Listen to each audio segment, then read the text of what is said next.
Welcome to Vermont Music Show, a place where Vermont musicians talk about Vermont music and their musicianship and tell the stories of how they got here and where they're going. Hosted by myself, Will Andrews, a.k.a. Wolverine, and I'm Mark Daly, a.k.a. Medela. In this week's episode, we will be talking with bassist, songwriter, and producer Josh Weinstein, a.k.a. Moonwake Beats.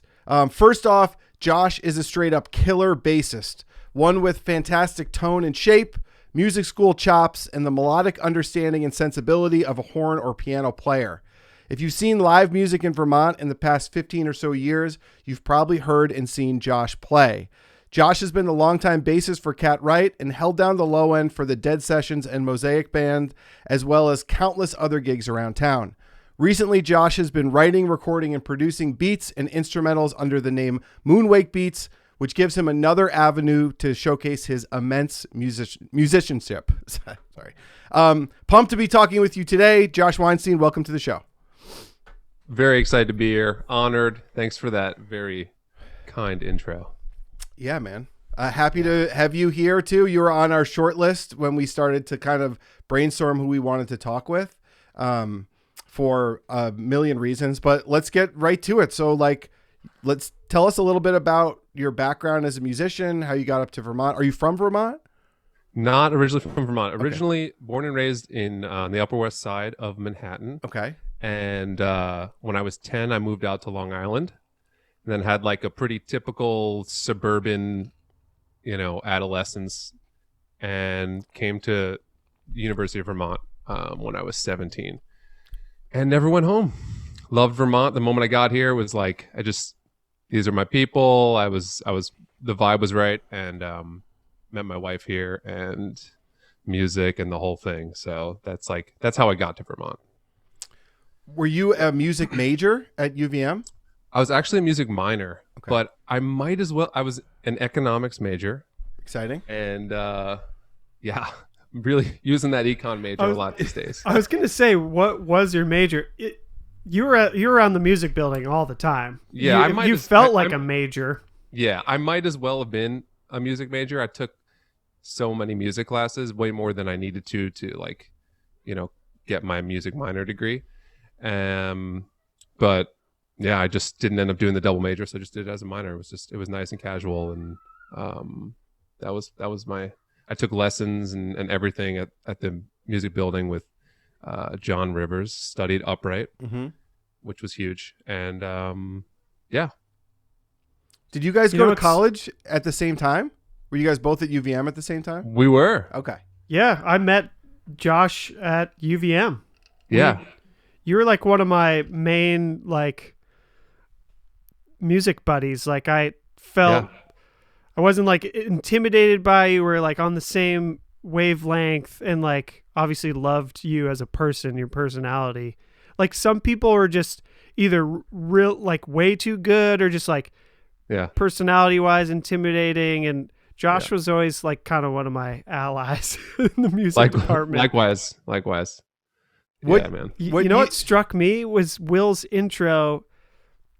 Can you believe 15 years we've potentially more or less been on the scene here? I know. We're getting old. That just that number really stood out to me.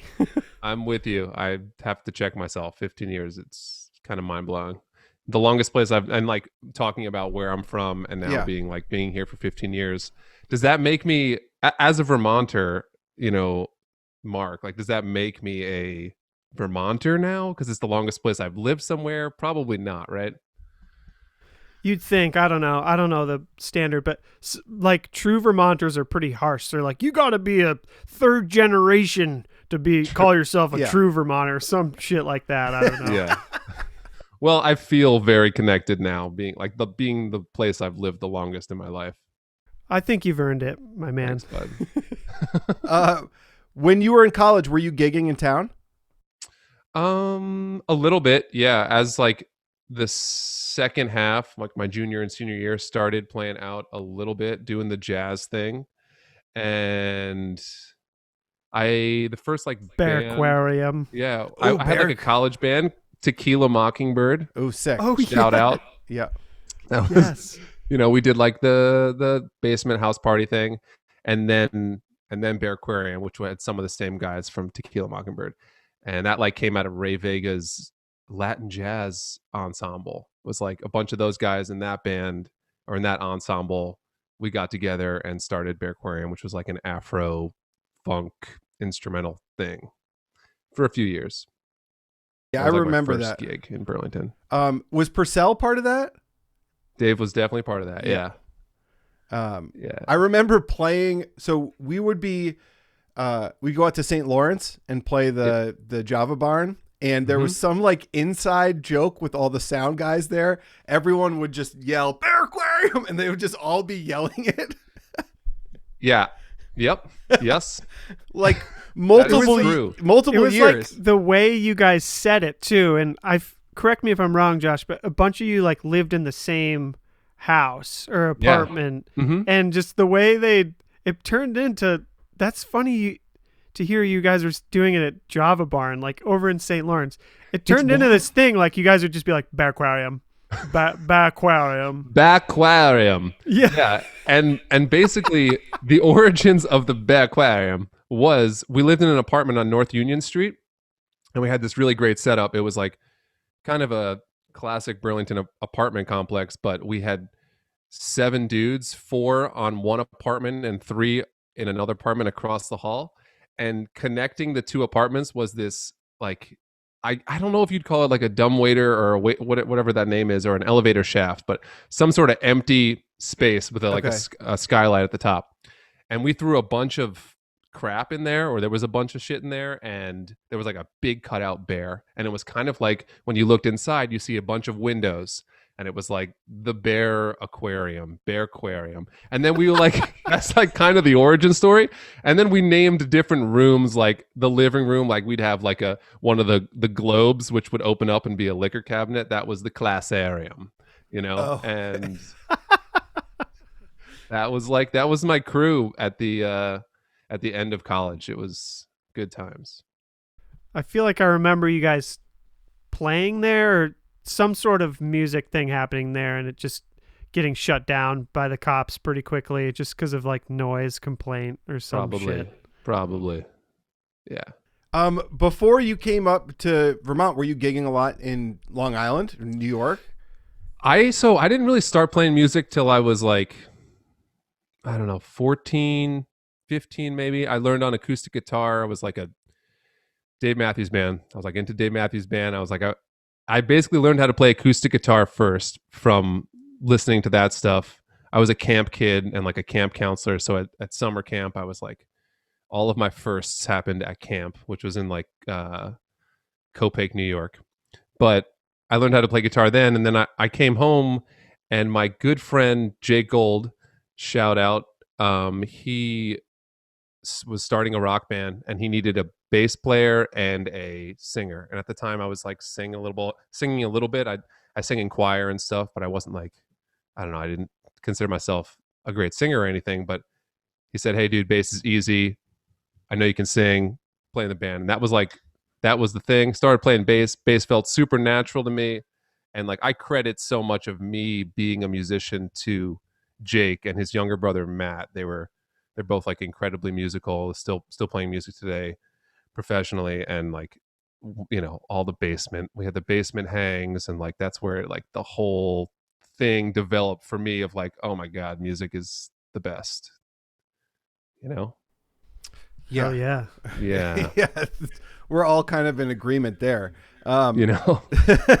So okay, so college, then Bear Aquarium, and during that time were you just gigging? Did you have a job where you're like, I'm just going full speed into music? Were you teaching? Like what was that like? Full speed into music over the summers. Like until senior year, every summer I came home and I caddied at a golf club in Long Island and made bank doing that thing and living with my parents and just like, just made bank. So then it kind of kept bringing me back home, and it was good because I'd connect with my high school crew that like we had like a music thing going on. That was my roots, I guess you'd call it. And then I think at the end of college, Bear Aquarium was like, okay, let's like start doing the thing where we start touring around the Northeast and sleeping on floors and all that stuff. And yeah, then I started doing that, but I didn't have a job. I'm trying to remember. At a certain point, I got a job at Marco's delivering pizza, I remember that. you know, and then eventually Urban Moonshine. But at that point, I'd already kind of switched to Bearquarium. It's funny when you think about eras of your life and like the bands that you were in. For me, Bearquarium feels like I was in it for a long time. Like we were a band for a long time. But when I look back on it now, I'm like, wow, that was really only what, maybe 2.5 years. But it felt like because it was connected to college that it felt like a long time. Yeah. I've been playing with Cat for like a decade now. Yeah. Right. So it's trippy to think about. I feel like when we're younger, back in those phases, those stages, time does go a little slower. Maybe I totally know what you mean by how it felt like a longer period of time. Maybe it's because you had like friends that started before the band actually begun, and then maybe friends, it continued afterwards. Maybe. Yeah. No, that's definitely true. There was like a circle around Bearquarium that wasn't even just the band, but like also the crew. Bearquarium. That's amazing, that the Java Barn story, because that stuck around for a while too. And we went to the Java Barn a lot. Like we went to the old Java Barn. Same. And then the new one, obviously. Yeah. I think they're still saying it. They're still saying it. We definitely crashed at the Java Barn, like one of their people's, like, most people, I don't know, probably did the University Inn thing and like the hotels and stuff, because that was like exciting. And we went hard. We went to the Java Barn. We went hard for sure. Yeah, I probably played the Java Barn maybe 10 times in different bands and all different stuff. And yeah, early on, I played there when Zach was still at St. Lawrence running sound for the Java Barn. I mean, that's like, and then multiple years afterwards with Zach's band and with Bodica and with all different stuff. And I mean, every single time they were saying Bearquarium. That's amazing. That makes me pretty happy, gotta say. That place is kind of a relic. Like, yeah. And when you go into the green room, like for college venues, it's got a lot of history. You go into that green room and there's the posters all over the place, and like the really old pictures of people. Like I remember seeing a Guster one and just like laughing at how Ryan Miller looked and sort of like totally like prying him about it, like or trolling him, I should say. So this. Bearquarium, so it's sort of like fizzled out, and then you find yourself starting to play at Radio Bean every week. How did maybe talk about the beginnings of like the soul sessions and with Cad and all that? Yeah, so Bearquarium was still playing and we were doing our thing, and Dan Ryan was actually the one that brought me into the soul sessions fold. They needed a bass player, and I was super like kind of taken aback that Dan, we hadn't really played much, so I was just surprised that he knew about me. He brought me into the fold, and we started playing. And like while that Thursday night thing was starting to generate some buzz, the Bearquarium thing was, we had a whole bunch of like things for various reasons, people leaving, personnel leaving. It just happened naturally that eventually it was like, okay, this is kind of done, and Cat's thing became the priority. Yeah, that's a tough time. Like after college, people are starting to choose career paths, and that's a hard time to maintain a band for sure.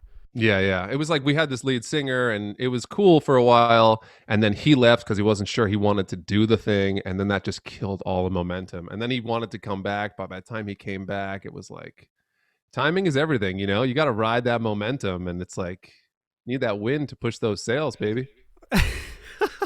I remember you guys had like a waterfront, maybe jazz fest, pretty big Sharon slot. Jones. With Sharon Jones. Yeah. I almost was going to sing with you guys on that show. And I was like listening to a song and trying to like emulate I know what Justin's voice. And I was like, I don't sound anything like this guy. Yeah. But it ultimately it didn't end up happening. But that is just another random tidbit of history there. Yeah, we had our time, Mark. We had some time. We had some times. Yeah. Now, did Soul Sessions manifest or morph from the jazz sessions? Was Thursday night the jazz thing, and then it became soul? Or Yes, I'm pretty sure it was like the story goes that I think Shane was like because he was kind of doing the jazz sessions, and he had gone to Kat being like, she was new to town and was like, we should throw together like this soul night thing. And the soul music wasn't really Kat's bag. She was coming from like the folk background in a folk duo with her best friend Maggie, and they were doing this project called Loveful Heights. And so it really like pushed her, but obviously she crushed it. It was great, and like it took off. But that's how it started. Shane was like, let's throw together a soul band. And I wasn't the very first iteration. I forget who it was, but it was somebody else. And then, different. The personnel with that band changed a lot. And like we started without horns before we added horns. And, it's a story. And for all our listeners out there, our thousands of listeners, this is all happening at the Radio Bean, Right. a little restaurant music venue in Burlington. These soul sessions. That's right. I remember first going to see you guys and hearing Kat's voice, and I think like Amy Winehouse was pretty big at the time, so I couldn't help but be like, oh my God, she sounds just like Amy Winehouse. And maybe because like the music was in a similar vein, like the Dap Definitely. Kings kind of vibe. Retro soul for sure. Yeah, I was just blown away. Yeah. I was and that night like continued on for how many years did you guys I think it was do 5 or that? 6 years we did that. Holy night, shit. Which Every is kind of week. crazy. What do you say? Every Thursday. Every week? Yeah. Like every Thursday. Pretty much every week, unless what started to happen naturally is we'd start to leave town, and then we'd start to get those Thursday gigs. We wouldn't really get too many like multiple week tours, but we'd start to get the bigger weekend, warrior shows like Thursday to Sunday, or we need to leave on a Thursday, so we'd skip a week here, skip a week there, but it was fairly consistent. I mean, it was definitely our gig, and then like other people would sub in. And yeah, a lot of good times. Those were really formative years for me as a bass player, really because of Danimal, because of Dan Ryan. Like anybody who's played with him knows that. I mean, it's all about drums for me, and I'm sure you guys Agree. are in a similar boat. Yeah. Definitely. So Danimal was like his sense of time and metronome was like so intense that it definitely changed all of my little, quirks of rushing or falling back to my timing improved a ton playing with him for all of that time. I would say I credit him for that big time. Yeah. What you mentioned it a little bit too. So what do you think? 300 gigs maybe in that sort of, in that 5 years. yeah. You think Yeah, like, probably. I mean, maybe more. I don't know. We started to play. It's hard to say. That was a good question. I don't know. 300 gigs, sure. In 5 years, at least, if not more. and those, a lot of the time, like you said too, having different people kind of sub in and sub out and something like that. Like, Yeah. what was that like for you guys? Like to have I mean, new it was people. awesome. I loved it. I looked forward to the gig every single week. I mean, at one point during its run, I lived on Church Street at the top block of Church Street, and it was like a dream situation. Yeah. I'd go to the Radio Bean and have a great time, play, good music with good folks. People were like enthusiastic and pumped about it, and then I could stay as late as I wanted, and just like I didn't, this is like pre-kids, everything, and Yeah. like I could just walk home, Yep. have as many beers as I want. It was a beautiful situation for sure. And you could just roll up with just Yeah. your Roll up the bass bass, yeah. on with over your shoulder, like with Boom. a gig bag, nothing Oh. else. Yeah, it was beautiful. It was a good gig for sure. And during that time too, so you mentioned a little bit about the Cat Band starting to do some touring a little bit. Yeah. What was that? Because this is a large band. Yeah. To start Yeah, touring. it's a big band, and just like Bear Aquarium, this was like a 7-8 piece band. Yeah.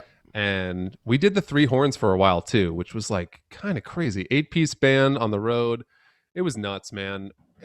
And that it's wild to think about all the folks that in the band were a little bit older and were a little bit like like for instance, Shane, who's a little bit older than us, he was like cool with like doing the sleeping on the floor thing and everything. And, you know, I was obviously cool with it. I was still in my 20s and just like, yeah, let's go for it. This is awesome. I believe in Cat. I believe in the project. And people seem to be, there was this buzz around town in the Northeast. Like as the years went by, because it was, like I said, 5-6 years, the people that left, the college kids that left Burlington that used to come to Radio Bean, we'd show up in Portland, Maine or in Boston, and the kids that would come out to the show would be like, Radio Bean, like we used to come every Thursday. And it was awesome. And we definitely had like this grassroots thing going on for a while. But it was financially like, I mean, super difficult. Like we were not making any money really, you know. Reality strikes Reality hard. strikes hard, dude.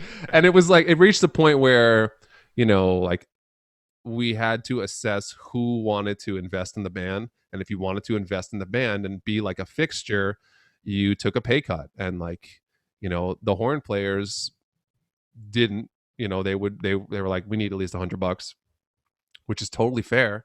And, you know, I was playing shows for like $50 and like traveling around all like 7-hour drives, 8-hour drives, you know, for $50. I mean, it's like, it's at a certain point, you're like, this is not viable, you know? Sustainable.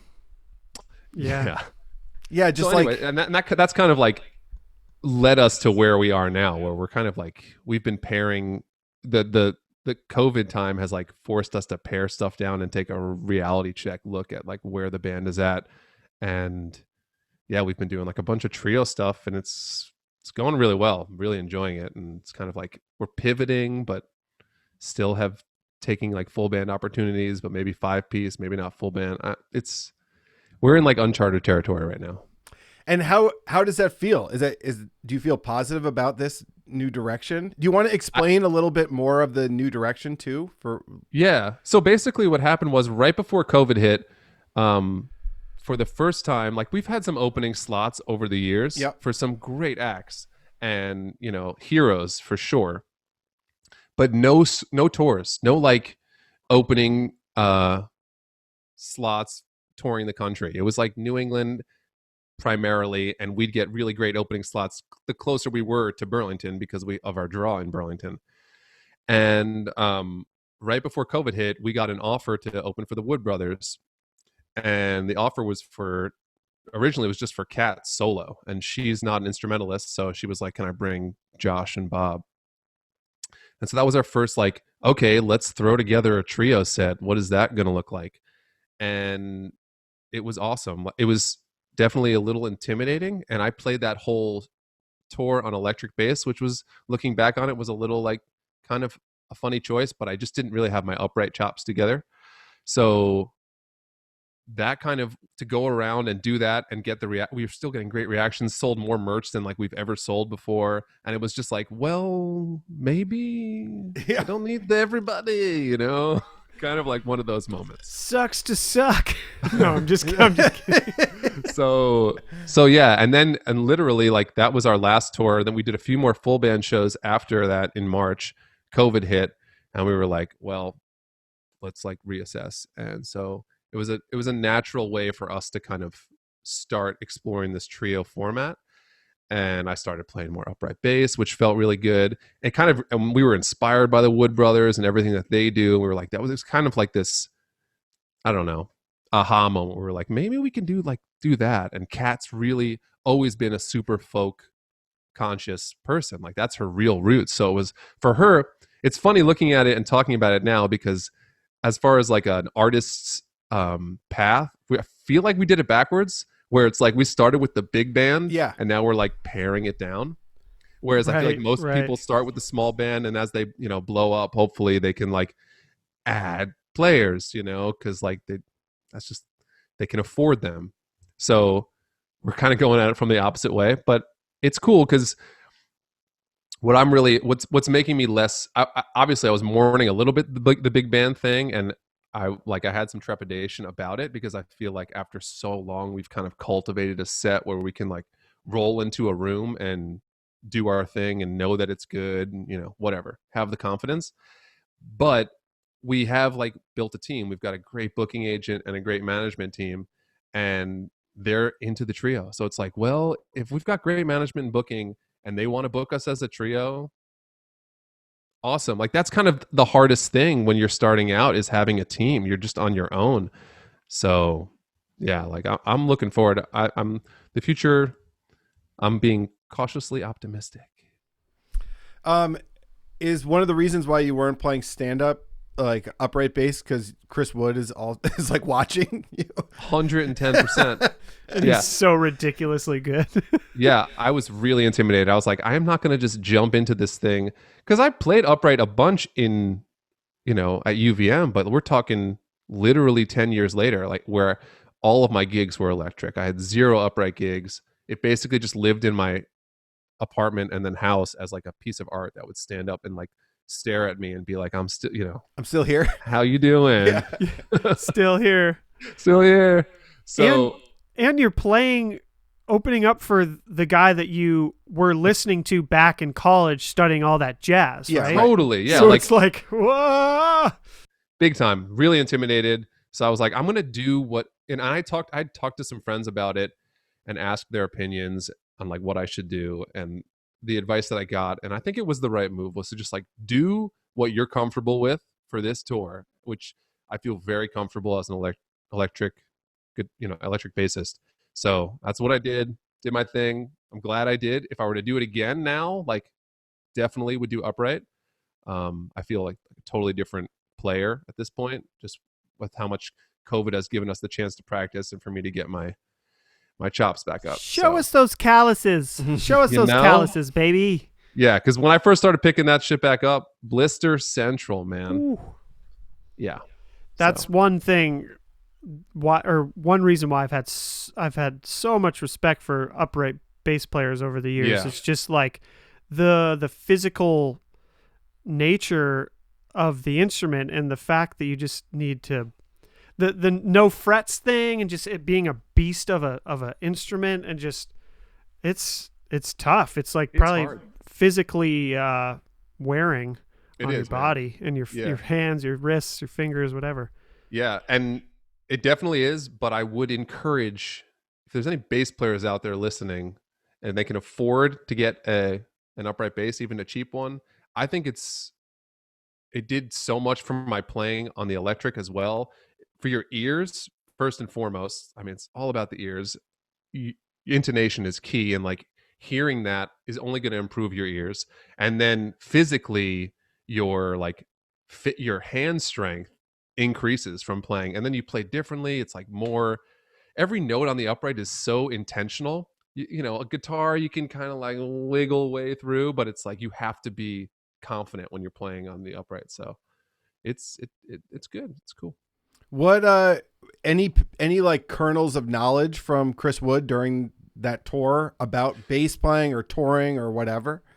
So no, he didn't really drop. He was the one of the 3 of them that was like a little bit more reserved.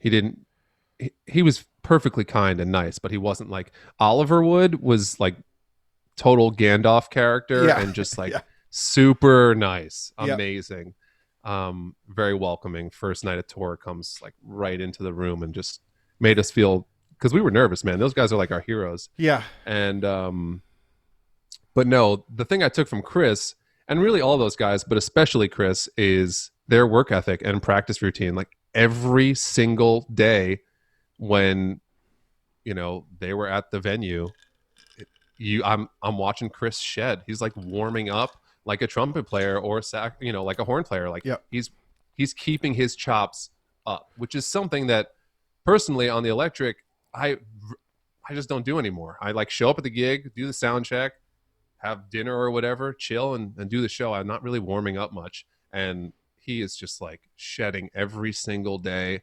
And as a band, they would have like the 30 minutes like before they'd play, or approximately, they would have rehearsal like in a room before their set every single night. And it was like super inspiring. That's pretty cool. Yeah. Work ethic, man. So Yeah, you and like probably who knows what the percentage is. 85% of musicians just they show up to the gig and just play, you know, you're not practicing all the time and or like in like vocal warm-ups, I think Mhm. back now and wish like with Chamberlain we would warm up our vocals, but like probably not enough. Just all around in general probably not enough. Like Mhm. warming up your voice is so important. And same Totally. with your fingers and your mouth if Totally. if you're a horn player Oh like yeah. Yeah. it's easy to forget to do that, but it's pretty crucial. Yeah. Yeah, and it was inspiring to see them all do it together too, and like take their craft and their song and their art so seriously, you know? Because I don't know, I feel like in my head, some of like my heroes, they probably are just like having a good time and just like not worrying about it, but like they were, they're taking it super professionally, super serious, and it's humbling and inspiring. Was that like a month-long tour or so? Yeah, it was like 2.5 weeks, and it ended at the Ryman in Nashville, Whew. which was like amazing, and that's their hometown. It was a total dream tour and like a real eye opener for us on what like we should maybe be doing. What did those few gigs after that tour, the full band gigs, what did those feel like? Did you feel like you're almost like cheating on your partner because you're like in your head you're like, oh, that trio stuff felt pretty good, and then you're like, oh, but it, like walk us through that. Honestly, no. Going to the full band after the trio was like a super release, at least for me and Bob, because like we were like dying for drums. I mean, it's really hard to do a trio without first of all, being a bass player without a drummer on stage is terrifying and really difficult.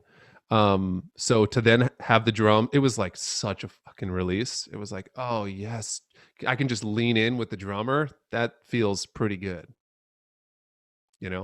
So like moving forward with the trio, it was more of like, ooh, maybe when we do a trio we should have a drummer. It Ooh, was kind of Yeah. splitting the difference there. That's Yeah. that's smart. Yeah, maybe not have an 8-piece, but like Yeah. a 4-piece. 4-piece. So after this tour, and then also after like the beginning of the pandemic and everything, you guys Mhm. started recording the first of a series of EPs. Yeah, not right away, Yeah. but we started like practicing, and we started getting like those live stream offers that people were getting, and we did a few of those, and then I'm trying to remember, it's like December or January or February that we recorded the first EP, and yeah, we're in the middle of recording another one right now. Do you want to talk a little Nice. bit about the recording process and what that EP is about and the vibe for people? Sure. So we are lucky that we have a studio space down on Marble Ave in South Burlington. Well, not really South Burlington, but the south end of Burlington.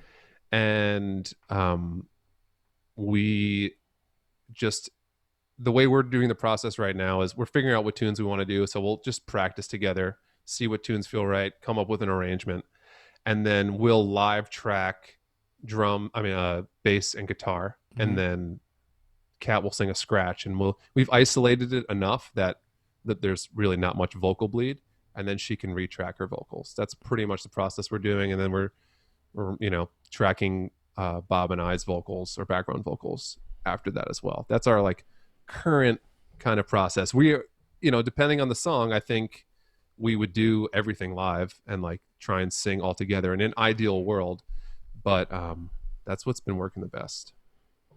How's And we're recording it ourselves, but then we're sending it off to people to mix it. So it's a little scary for us because none of us are really engineers. I'm really new to the like Mhm. production world, and but I think we kind of thought there's no drums involved really, so it's not like rocket science. Like putting up a few mics, and and it's pretty raw. We're going for like almost a demo vibe, like super intimate. And even some of the tunes were like, maybe this will be cool to redo again with like a drummer and a full band on like a full length album at some point. It's kind of like open ended. We don't really know. Nobody knows what the hell's going on. We're just taking it as it comes. And if it sounds good, hopefully people like it. Did Just trying to get some content out there. Sounds like, Yeah. like Yeah, and it's been such a long time. Our only full length record, I've been a band for almost 10 years. We really only have one full length album, and that was in 2016, which is like almost 5 years ago. And the longer you go away from recording, like the more anticipation and like build up an expectation for the next one to be good is. And I was really proud of our record By My Side, which we released in 2016. And like the longer we don't go without releasing, everything starts to feel stagnant. You're like, what are we doing? And so, but we were just playing so many shows, it was hard to like do it. I don't know, lots of reasons. Yeah, didn't you have a session and record a couple tracks with Eric Krasno from Lettuce and Soul Live? Yeah. Like, is that shelved for now, or like will it resurface via the next full length, or what do you think? Yeah, we're hoping it resurfaces. Like we went out there. It's crazy to think that we went out there 2 years ago, but yeah, 2 years ago we went out there and recorded 9.5 tracks, and it was awesome. And we just haven't had the chance. Like we were gonna maybe do some of it remotely, but then we started doing this trio thing. It's just like it's complicated, and there is a lot of money involved in it. So some of the tracks that we recorded with Eric, we would love to. Have changed a little bit because we've played some of them as the trio now, and it's like a different vibe. Some haven't. Some we're like consciously not touching because we want to keep it for that record. So to answer your question, I don't know. And that's okay. Yeah. I think this is a good example or lesson of like, and I've been practicing this via therapy and it's like trying to not be so urgent, like, and feel like you got to fix something right away, or like, like not spastically, but like just frantically feel like you got to solve something or finish something. It's more of just like, life has been complicated lately, like just let things fall into place how they may, right? Totally. And I mean, the tricky part is for us, we feel like a lot of our fans are like dying for new music. They're like, yo, what is taking you so long? Which is totally valid. But, COVID hit, and like we were in the process of doing one with Eric, and then COVID hit. So it was like, well, everything's cool. Be cool, man. Yeah. Be cool. So you, I work pretty consistently with Ben Collette at the Tank too. So I when I was over there, I got a chance to hear some of the stuff that you guys were doing there. Is that going to be your process? Pick 3, 4, 5 songs, kind of record them on your own, bring them to Ben and Rob, and have them kind of button them up, do some recording over there, and just have that be the plan for, like, is it 2 more EPs that you're thinking, like a 3-part series? Yeah, something like that. Yep. That's the idea. And I was like, the moment we got back the first mixes from Ben, I was like, this was a good idea. And I think he did a great job. So yeah, that's what we're going to keep doing for now. Those couple of videos you released by the lake too, Lake Iroquois, those were really cool. Thanks, man. Yeah, I really dug those. Thanks. Yeah, those were live takes, obviously. Yeah. They're beautifully shot too. Like that dude Miles David Jewell, is that it? That's it. He seems like a pro beyond pro. Like he's just awesome. Really good at what he does. Highly recommend him for anybody who's looking for some video needs. He's awesome. Sick. Let's dive in a little bit to some of the Moonwake stuff for you. So sure. You want to talk a little bit about that project that you've started? Yeah. So basically COVID hit, I was trapped at home, and I was like craving doing something, and I felt like I owed it to myself to try. And I think it was Dan Ryan actually who was like, we should make some like lo-fi beats, man, like lo-fi hip hop beats. And I was like, okay, cool. And so I just did a little digging on my own. I wasn't like super hip to the scene. I didn't really know much about it, but I scratched the surface and was like, oh wow, people listen to this music like just to relax and study to and focus. Like millions and millions of people are listening to this every day. So like let me like take a stab at it, doing it on my own. And also before doing that, I had taken one production class, like a 30-month class, and that like deep dove me into Ableton a little bit, forced me to like learn some shit. And next thing I know, I'm like, all right, let me see if I can like do something and, write some jams. And over my life, I've never really written any full songs, not really a lyricist, although like I'd love to be. Just haven't like, it's just willpower. Just haven't like pushed myself to do it. And most of the songs that I've written are just like seeds. They're just like little tiny bass picture, bass player coming up with a little bass groove. Being like, that's cool. Yeah. End of song. Yeah. Right. And like, nowhere to go. But the cool thing about lo-fi beats and lo-fi hip hop in general is the tunes are like freaking 1 minute 45 seconds, 2 minutes. They are a vamp, for a lack of a better word, from for any musician like that's wondering. And I was like, I can definitely write some vamps. So that's what I started doing, and I was able to pump out like a ton. I felt like you, Mark. I was like, I just wrote like 20 songs, like bam, pumping it out, and bam, baby. And so then that's basically how it started. And I don't really know what else to say. I've been putting them out. I've been trying to be like consistent about putting a song out maybe like week to every 2 weeks, and just with a goal of being like, maybe I could get on one of these playlists and like people could start to listen to it. I'm really actively trying not to overthink any of them. And because I bet you guys are the same way. Like, I'm definitely a perfectionist as far as like wanting it to sound good, and once you get in the box, you're like, it's so easy to be perfectionist. But with this type of stuff, I'm just like, just drop it in the river, drop another one in the river, build it up, like, and just be consistent and see what happens. And the real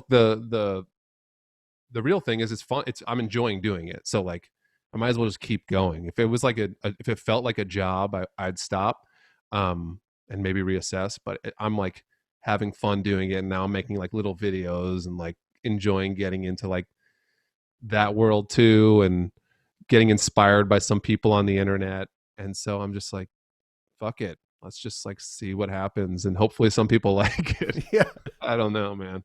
I think the response has been great, and like I've just been so impressed by, like you said, the consistency. I feel like you're rolling out a tune once a week, every couple weeks, like, and it's so good too for you just being fairly new to the production side of things. Like, I'm super impressed. Thanks, man. And like, I feel like it was maybe just yesterday you posted a little teaser of a new one, and that one, well, like pretty much every single one, I'm like, oh yeah, this is sick, and feel inspired by it, and like want to put vocals to it. But that one yesterday, like, I got to hear more of that one. That was like groovier and like funkier, or just, I don't know. It really, they all kind of do this to me, but that one was like even more. So I was like, whoa, I got to hear more of that. That's Is that awesome. going to come out soon, or was that just a little? That was just a little something. I don't know. I basically, some songs are just like literally in my like arrangement view are 8 or 16 bars, and that's it. And some are longer. That was one of like the short ones that I just basically wrote a little groove, a little vamp, and then that was it. And I was like, I'm gonna make just a little video. I don't know, maybe I'll revisit it and turn it in, stretch it out. I've kind of like developed a little bit of a formula. I'm trying not to be like too tied down to it, but I've definitely started to develop how to like turn what is 30 seconds into 2 minutes easily by layering, the whole thing, filtering, dropping things whatever, in and out here and there. Yeah. All those things. So yeah. What's but your, thanks, man? I appreciate it. What's your like sound library approach? Like, do you search for packs? Do you use Splice? Do you follow the count, or I follow the count for sure. Yeah. Yep. I've got some of his drums. I love his drums. They're awesome. And Cymatics, I use a bunch of their stuff too. And like, I started with really trying to be like super chill, like with the concept of relaxing people. Yep. But like, I'm kind of now just being like, whatever. It doesn't have to be. It could be, if it's funkier, like that last one you're talking about, Mark. It's a little bit like, I wouldn't call that I'm gonna put that on as I'm like in the bathtub. That's more like, oh, this is like funky, you Yeah. know? And I'm just like, whatever goes. I don't really care.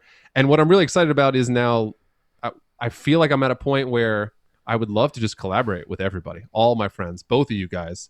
And I got a song coming out tomorrow with my buddy Colin Lennox on Mhm. guitar. He was like, he just sent me, he was like, yo, I think this would be cool for your lo-fi thing. Boom. Let's work, Sick. you know? So I'm excited to do that. And I feel like that is kind of the MO for the people in this world is like, Yeah. just collaborate. And really the bigger musical, I feel like industry as a whole, it's all about collaboration now and people just sharing each other's like circles. So like if you collaborate with so and so, all of a sudden all these ears will be on your stuff that wasn't on it. And like, so that's kind of what I'm hoping to do with it, and just connect with people, and I don't know, see what happens.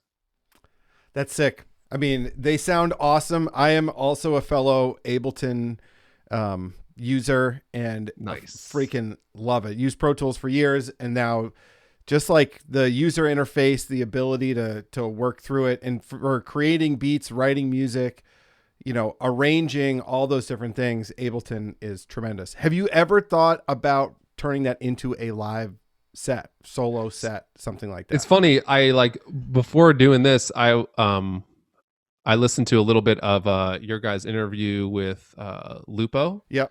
Louis, and I was like, oh right, like I guess like people do this live, you know, like it's kind of the reason why Ableton is what it is because it's Ableton Live. It's meant to be used live, or it's very conducive to Yep. that. And I haven't reached that point yet, or even crossed that bridge, to be honest. But maybe one day I'll try and do that. I just feel like I'm too busy, and I'm already kind of a little nervous that when things pick back up with the trio and like live gigs that Yep. it's going to be like, when am I going to do this? But we'll see what happens. I mean, I have a kid now. We'll see how touring really goes. I'm just kind of taking it one day at a time.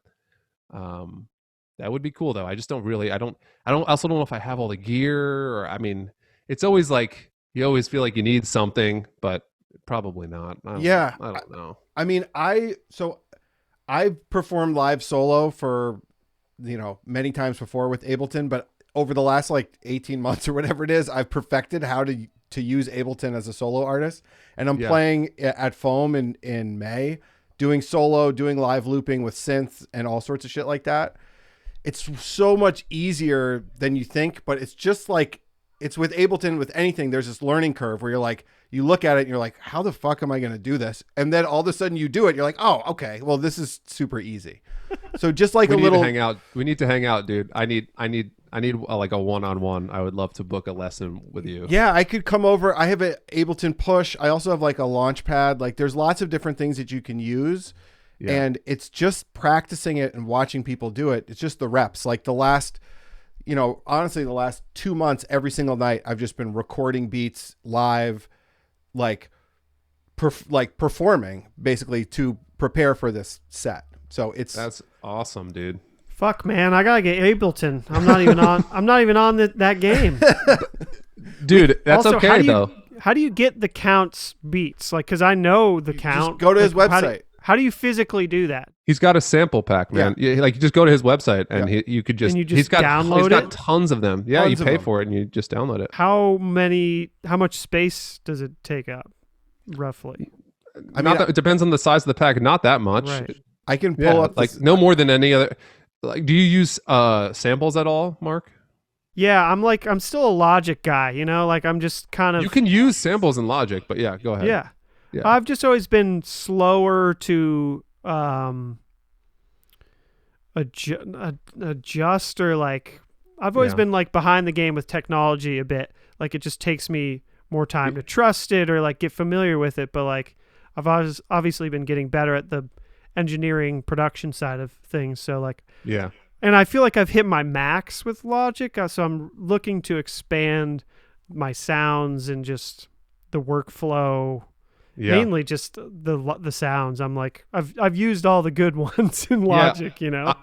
I would say I'd recommend, like, if you've put in that much time with Logic, already, you're probably super fast and savvy with it. Exactly. I wouldn't necessarily bail on Logic because you can, once you're there, you can get all of the same things that, that we're using. You won't have the same layout necessarily, and you might not be able to do like the thing that Will's talking about with like the live session view thing. But actually, Logic also is starting to get some of that stuff. Anyways, Yeah, they have that too. I don't know that much about the live feature.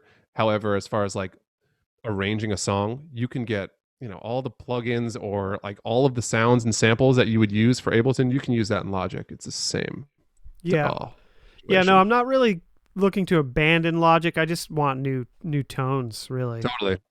Yeah, I mean, I could send you next time I see you. I'll put I have like the last 2 count sample packs that have loops, have a bunch of snares, a bunch of hi-hats, all different stuff like that you can just plug in wave files, turn the pitch up or down, EQ however you want, and you can kind of turn them into your own sounds. And all of the sounds are just straight up crispy, man. They're like perfect. I love it. I want it.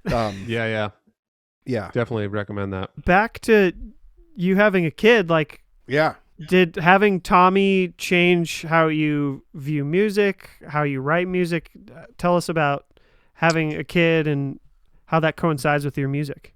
With my music, I'm not necessarily like writing. My inspiration hasn't necessarily changed, probably because there's not like, again, I'm not really a lyricist, so I'm not really putting any lyrical content in there, but definitely reassessing like my just overall outlook on everything and what I want to prioritize. It's been super silver lining-esque with the pandemic because I've just been able to spend all this time with him when I probably would have been doing the weekend warrior thing or touring more extensively. So I feel super grateful that I've gotten all of this time.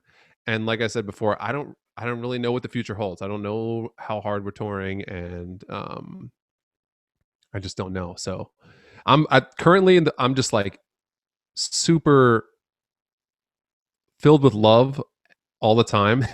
And I'm very excited for him to come see me play live. Last summer, he kind of, didn't get to see much, and he like got to come to the drive-through show, but he was really just too young. Now he's so obsessed with music. He loves music. It's adorable and amazing. And he can identify instruments, and he knows Cat and Bob and the voices and everything, Grateful Dead, whatever, like it comes on and he like knows what it is, and it's just amazing. I got this drum set down here, and all he wants to do every day is go downstairs and play the drums, and it's amazing. It's a true blessing. I'm so grateful for him every day. I know you guys know what I'm talking about. Oh yeah, Great answer. This is a boys club over here. Mark and I got 4 combined, so we're all about Dad Club. Yeah. And you're stay-at-home dadding for forever, right? Forever, big time. Yeah. Amazing. Yeah, it's awesome. And like if I was touring, it'd be a different situation right now, particularly with daycare and like whatnot. So I love it, man. It's the best thing in the world. So it really is, right? I feel bad anytime a friend asks me about like a non-dad that like is like hasn't had kids or like is like never sure of like if they really want to do it. I'm always like, do it. Do the deed. Do it. Just do it. It's the best thing ever. But again, everybody's experience is different. I don't want to come off like in any weird way, but yeah. I mean, they will drive you fucking crazy. So right. Like, I also want to freeze where he is right now. He's going to be 2 in July, and he is in the perfect stage. And I see the kids that are a little bit older that are like, I'm going to have a panic attack. We finally are able to go to the playground, and like, he's just so amazing, and I love it. But he's not like, giving me a total heart attack yet, or whatever. All the things. He's like, he can't talk back, really. Yeah. He can talk. His vocabulary is, but he can't right. Go against you. Is what totally. I'm trying to say. Or, he can't really throw a full-on tantrum yet. I know that's what's coming. That is a pretty nice stage right there. The like 1.5 to 2 range. It feels like a sweet spot. You guys would know, but it feels like a sweet spot. I mean, I don't know. I feel like I'm one of the people that's like every age is a sweet spot. I have a 3-year-old and a 5-year-old, so kindergarten once they go into that stage is just the cutest thing ever. And he's coming back telling me about stuff. And then my youngest son, Malcolm's like 3.5, and he's just like hilarious, but a little fucking monster too, you know. And it's so cute to see a kid that's in that sort of 3.5 stage where they're like figuring out who they are in the world. And they're like, oh, I'm like, I can talk, I can stand up straight, I can do pull-ups, I can use the remote. You know, they're like, holy shit, this is world out here. You know, it's like every stage is just, I think every stage is better in my experience. Nice. And Mark that makes me feel good. Mark just decided to just start over and go right back to to changing diapers and being up all night. Yeah. So. I was how's how's that going? It's been an adjustment for sure, but it's finally like getting to a familiar, like we're in a groove now, you know. Nice. And Win is luckily a really chill, happy baby, like so smiley, so That's cute. But it's been an adjustment for sure. I bet, man. And I really need that free time and that time to create and like get my willies out, so to speak. And the loss of freedom I've been mourning a bit, you know, like I certainly feel a lot busier and with less time to myself, but that's just how it goes. And you got to remember that it's fleeting, you know, that they grow up fast. And I could go on about this all day. I know we usually do. We'll talk about it soon, but I'm sure. This is about you, man. Let's end with a bunch of quick questions for you. Hit me. Yeah. Bring it on, baby. Who is one of your favorite local artists that you don't know very well? There's this guy, Will Andrews. I don't really know him very well, but I really do like his music. And I was thinking we could probably be friends. So yeah, Wolverine. Yeah, I'm a fan. Boom. I'm a fan as well. Cool. Anyone else? Medela? Ever heard of Medela? Yeah, well, obviously, but I feel like I know Mark pretty well at this point. So yeah, you know. Hey. Anybody else? I don't really know. Like, I know of him, and like I know some of our circles cross, but I don't really know Henry Jameson, and I am a fan of his music for sure. I know you guys probably know him, or Mark. I know you. Yeah, Mark knows you him. definitely know him. I know him a little bit, yeah. But I've definitely never had to hang with him, and I've heard a bunch. I've like actually heard a bunch of his music, and some like also like Caroline Rose. I mean, I don't know. Is she considered local anymore? I don't know, but like, guess not. But she was for a little while, right? But also like really dig her stuff, and yeah, I love Francesca, but I do know her, and yeah, I don't know. We're lucky. We got so many amazing local people. This show is perfect. Like, you guys are gonna be able to. Yeah, like the list is never ending, man. The list is basically. Yeah, I mean it's never like ever growing. Yeah. As a bass player, favorite bass line? I think I'm gonna go with like Billie Jean by Michael Jackson. That was like that was like the first song. I was super little. I was like probably under 10 years old, but that was like the first time that the bass, I saw what it could like do as far as dancing and like making me want to dance and move. Like when I was in elementary school, I did a talent show where I did Billie Jean, like the whole dance and everything. And like, that was like, it kind of put me into like performance a little bit when I look back and think about it. But that Michael in general, but that song particularly. And then like, you know, fast forward probably like, I don't know, meters, like maybe a Sissy Strut or something like that. Like a super classic bass line that just, you're like, wow, bass can do this, you know, or Sly Stone. I don't know. There's so many. There's so many bass lines. It's hard to pick just one. I'll go with Billie Jean. Billie Jean. Bass player. Favorite bass player. Oh, probably. Sorry, I'm just laughing at that noise you just made. I mean, that's a tough one.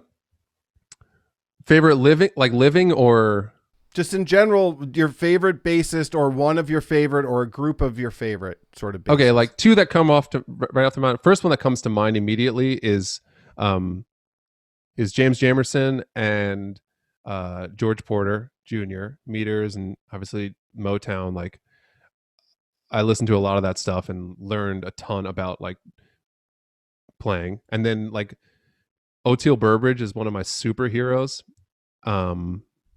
And yeah, I'm super inspired by everything he's ever done. So I'll put those three. Have you ever met Oteil? I haven't. I would love to. I've heard stories of him. I'm like, the circles are getting closer, like a little bit. My good friend Johnny Kimmock, who I know, Mark, you just worked with him. Like, he's played with Oteil a bunch, and so it's like it's happening closer.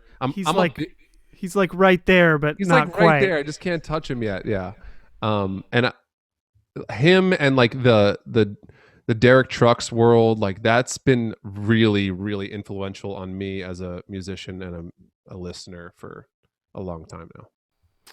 Yeah, I ask about meeting him because I feel like he's one of these artists that like a lot of people have met just like in passing. Like I used to work at a music hall in Troy, and he came in with his band and I met him there. And like, for some reason, I feel like a lot of people have hung with him for some reason. Yeah. I don't know why. It's just like, totally. Cat was on a gig that he was on, and so like they've met, but I wasn't there. So one day it'll happen. He's as cool as it gets, man. Super, super cool. Awesome. He does just seem like a really chill, nice guy. Just, yeah. You know, and that's probably why so many people have met him, because he's just like outgoing. Right. Yeah. Down to earth. Totally. Who's like one of the last couple artists that you've been listening to on Spotify? Like what have you been listening to lately? What have I been listening to? Well, do you guys know Emily King? Oh yeah, she was just on the Mark Rebier live stream. Yeah, that's what I was gonna say. Yeah, I haven't checked her out yet, but I saw that she sang with Mark Rebier. So she's awesome. Yeah, I love everything she does. I'm like a big fan of hers. What's her stuff like? It's hard to describe. She's it's definitely got some R&B vibes. She has a unique thing where she doesn't like push her voice too hard. It's like in this particular range. She works with this producer, J-Most, and musician, and they just like have a sound. If you don't, it's difficult to explain. I highly recommend listening to it. It's got some pop sensibilities, but very mature, very really good songwriting. Yeah, Emily King, all of her stuff. It's like always on repeat. And after the Wood Brothers tour, I was like getting super deep into the Wood Brothers, listening to them all the time. As I was like starting to play upright again, I was like, I might as well just learn their whole catalog because I'm super inspired by him and them. So both of those guys, Wood Brothers and I guess Emily King. What's the first CD that you had when you got your license? Oh, when you were driving around, when you first got your license, what were the CDs that were in your car? It's probably like Dave Matthews Band, listener supported. Okay. Probably yes.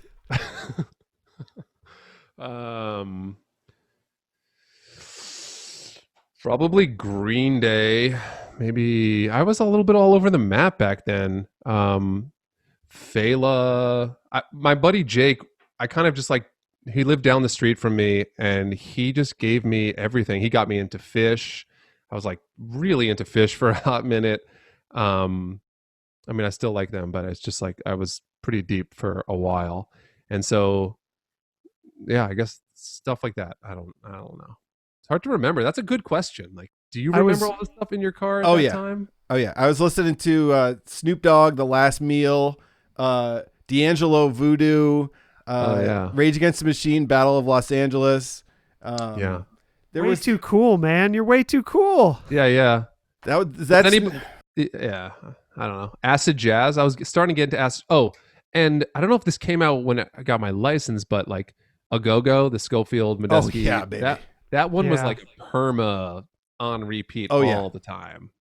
I listened to that for like 5-6 years straight almost. Like, right. Yeah, that was on repeat a lot. Yeah, that was one of them too.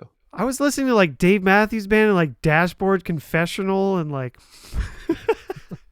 Sugar Ray, Fuck, I look bad. No, I mean that's Compared to shit. you. Dude, we all have our journeys, man. Yeah. No, it's all good.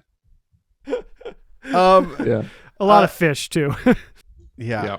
What do you suck at musically, Josh? Definitely writing lyrics. At least I'm inexperienced. I don't know if I necessarily suck at it. I haven't really tried it enough. I don't think I'm very good at the drums, but I really want to be. Hey, but you're playing them in that video, I thought. Sort of. Okay, let's be real. Is that a sample? How dare you? Yeah, I mean, come on. The internet's free range, dude. It's Wild West. Yeah. And yeah, Truly. there's no microphones on that drum set. Yeah. Right? So Right. yeah, I do want to be I really would love to be good at the drums, but again, it's just like, you guys know now, like there's only so much time in the day now with the kiddos. So it's like, I'd rather just be, if I could be spending an hour practicing drums or an hour working at Moonwake stuff, I'd rather just be working on Moonwake. So you guys get it, I'm sure. Priorities change. Priorities change, man. What are you really good at musically? I don't know if this is a music thing necessarily, but I like to think I don't know if it's an energy thing, but I've heard this from other people that on stage, at least playing with other people, I'm really good at keeping things positive and light, and I smile a lot on stage. I think I'm good at making people happy.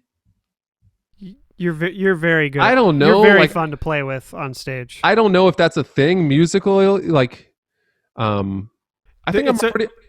It's a radiation thing. You're radiating all those things you just said. I'm for enjoying. sure. I'm really good at. I guess I'm good at enjoying playing music. Does that make sense? Yeah, I'm like, that's awesome. That's like honestly the best answer Yeah, I we've know. ever heard. like I really, I truly, I'm grateful for every moment, especially now more than ever. I've gotten a few times now to get back on stage, and like I recently, 2 days ago, did a dead set at Nectar's, and we were on the roof, and it was okay, it was fine, but I cannot wait to be connecting with the people like in front of me again, because that is like what I do it for. So I just love that relationship. I mean, that's it. Do you have, Josh, do you have anything to plug? Anything coming up? Anything people should look for you? In Burlington, not really. Just look out. Like I play a lot with the those Dead Set guys, and the Moonwake. Look up. Really, if you want to support me, like go follow me on all the streaming platforms. Moonwake. Okay, just Moonwake on Instagram, on Moonwake Beats, whatever. I'm on all those streaming things, Bandcamp, whatever it is. That would be awesome. And then look out for the next couple set of EPs from the Catwright Trio in the next 6 months. Yeah, probably less. I mean, we're like almost done with this second one, so Okay. I'm in no liberty to say this, but probably June. I would imagine the next one, like early June, the next one will be out, and then hopefully we'll just get started on the one after that, and trying to make 3 or 4 this whole year. Sweet. I really enjoyed the first one. It's very Me too. warm and just beautiful sounding. We're going for that intimate vibe, you know, Yeah. Yeah, totally. You Yeah, definitely achieved that. like for sure. borderline ASMR with Kat's voice. You know, it's kind of Yep. like what we're going for. That's great. Well, thanks for taking the time and talking to us. Thanks for having me, y'all.